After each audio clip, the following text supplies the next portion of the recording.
হাতে মাখিয়ে মাছের তেলের তরকারি যদি এইভাবে রান্না করা যায়, সম্পূর্ণ জল ছাড়া একটা রেসিপি, দারুণ স্বাদ হয় খেতে।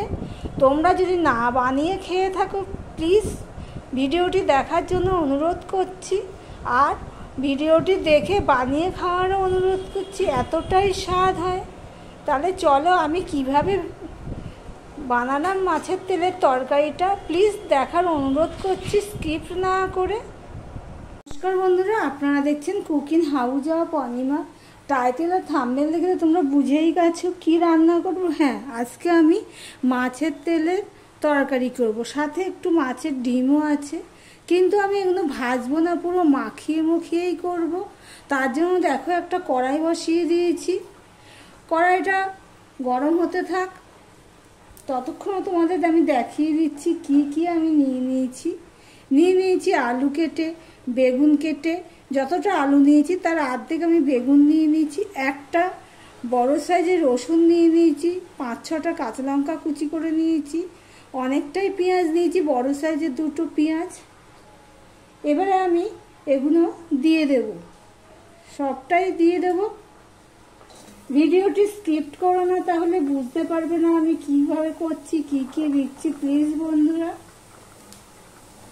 দেখো, আমি তেল কিছুই দিইনি, গরম কড়াইতে আমি এগুলো সব দিয়ে দিলাম। গ্যাসের ফ্লেমটা আমি এখন লো করে দিচ্ছি, যতক্ষণ না মশলাটা মাখানো হচ্ছে। দেখো বন্ধুরা, এগুলো তো দিয়ে দিয়েছি। এবার আমি 2 চামচের মতন তেল দিয়ে দিচ্ছি, সর্ষের তেল দিয়ে দিচ্ছি 2 চামচের মতো। আর এখানে দেখো কি কি নিয়েছি।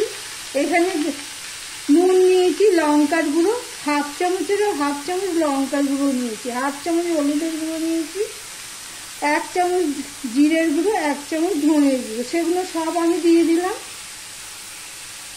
দিয়ে সম্পূর্ণটা আমি মাখিয়ে নেব, হাতা দিয়েই মাখিয়ে নিচ্ছি, দেখতেই পাচ্ছি। ভিডিওটি দেখার শুরুতে একটা লাইক দিয়ে কন্টিনিউ করো, তাহলে তোমাদের একটা লাইক আমাদের এগিয়ে নিতে অনেকটাই সাহায্য করে। দেখো সম্পূর্ণটা আমি মিশিয়ে দিলাম। গ্যাসের ফ্লেমটা কিন্তু একদম লো করে দিচ্ছি, যেহেতু এখানে জলও পড়বে না, মাখিয়ে রান্না করবো, অথচ জলও পড়বে না। দেখো সম্পূর্ণ মাখিয়ে মুখিয়ে আমি বসিয়ে দিলাম। এবার আমি ঢাকা দিয়ে দিলাম, গ্যাসের ফ্লেমটা কিন্তু একদম লোতে রয়েছে। এদিকে দেখো মাছের তেল আর ডিমগুলো একেবারে পোক্ত হয়নি আর কি, ডিম নিয়ে নিয়েছি। এই মাছের তেল আর ডিমের মধ্যে আমি নুন হলুদ দিয়ে নেব।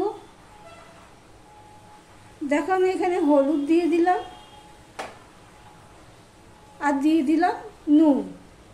এবার এটা আমি মাখিয়ে নেব, আর ওদিকে ছোট হয়ে ওটা হতে থাক। নুন হলুদ দিয়ে মাছের তেলটা আমি মাখিয়ে নেব। আমি 3 মিনিট পর তোমাদের সামনে আসলাম, কেননা এটা লেগে যেতে পারে, যেহেতু জল পড়েনি সেই জন্য। এবার এটাকে আমি একটুখানি এইভাবে উল্টে পাল্টে দেব। আর আলুগুলো, বেগুন তো সিদ্ধই হয়ে যাবে, কিন্তু আলুটা একদমই ছোট ছোট করে কেটেছি, দেখতেই পেয়েছো। আলুটা এবার সিদ্ধ হয়েছে নাকি দেখবো। আমার ভিডিওটি যদি ভালো লেগে থাকে, প্লিজ লাইক কমেন্ট শেয়ার করে দিও। আর যারা নতুন বন্ধু ভিডিওটি দেখছো, এখনো পর্যন্ত সাবস্ক্রাইব করোনি, তাদেরকে বলবো সাবস্ক্রাইব করে পাশে থাকার জন্য। দেখো আলুটা সিদ্ধ হয়েছে, কিন্তু নরম হয়নি, মানে খুন্তি দিয়ে কাটা যাচ্ছে। এই দেখো, দেখতে পাচ্ছ, খুন্তি দিয়ে কাটা যাচ্ছে, কিন্তু নরম হয়নি। এই অবস্থায় আমি মাছের তেলটা দিয়ে দেব। মাখিয়ে রেখেছিলাম নুন হলুদ দিয়ে দিলাম। দিয়ে দিচ্ছি একটুখানি সর্ষের তেল, ওই মাছের তেলের উপরেই দিয়ে দেব।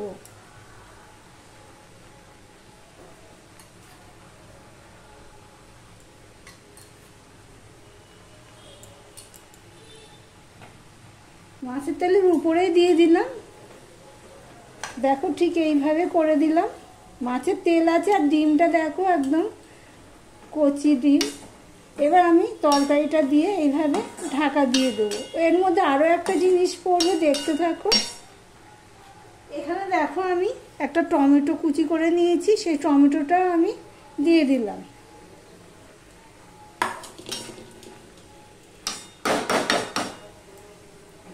দিয়ে এবার আমি আবারও ঢাকা দিয়ে দেবো। গ্যাসের ফ্লেমটা কিন্তু ছোট করেই দেওয়া রয়েছে। দেখো বন্ধুরা 5 মিনিট পর তোমাদের সামনে আসলাম আবার।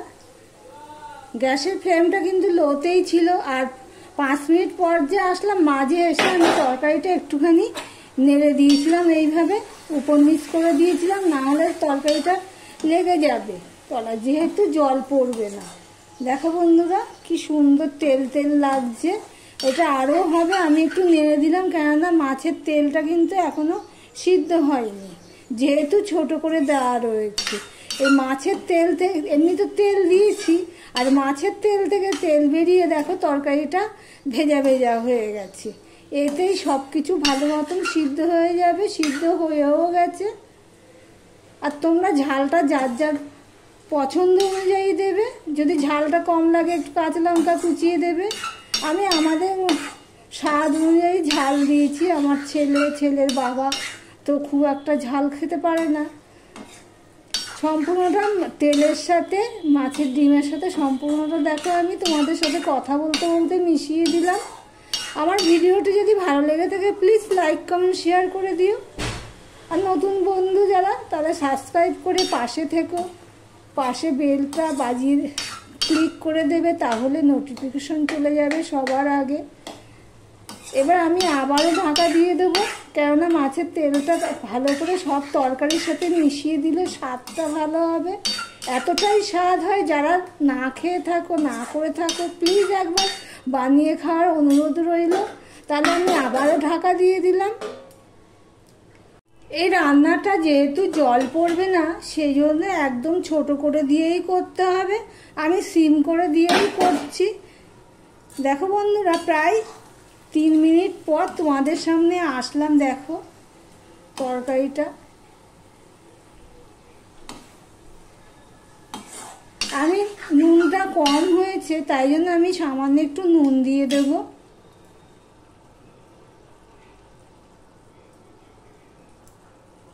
ঝালটাও মনে হয় একটু কম হবে, তাই জন্য আমি এই কটা কাঁচা লঙ্কা কুচি সেটাও আমি দিয়ে দিলাম।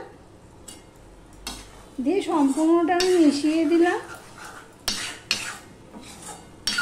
যারা তেলের তরকারি পছন্দ করো, যদি না করে থাকো তাহলে ঠিক আমি যেইভাবে করেছি ঠিক সেইভাবে একবার বানিয়ে করার অনুরোধ রইল। দেখো বন্ধুরা তেলের তরকারিটা প্রায় রেডি হয়ে গেছে। আর পটকাটা তো সবাই খায়, মাছের তেলের সাথে পটকাটা দিয়েছি, সেটাও আমি দিয়েছি। অনেকে ফেলে দেয়, কিন্তু আমরা খুব পছন্দ করি, সেই জন্য। তাহলে দেখো মাছের তেলের রেসিপিটা আজকের মতন এখানেই শেষ করলাম। আবার অন্য কোনো সুন্দর সুন্দর রেসিপি নিয়ে চলে আসবো। সঙ্গে থেকো বন্ধুরা।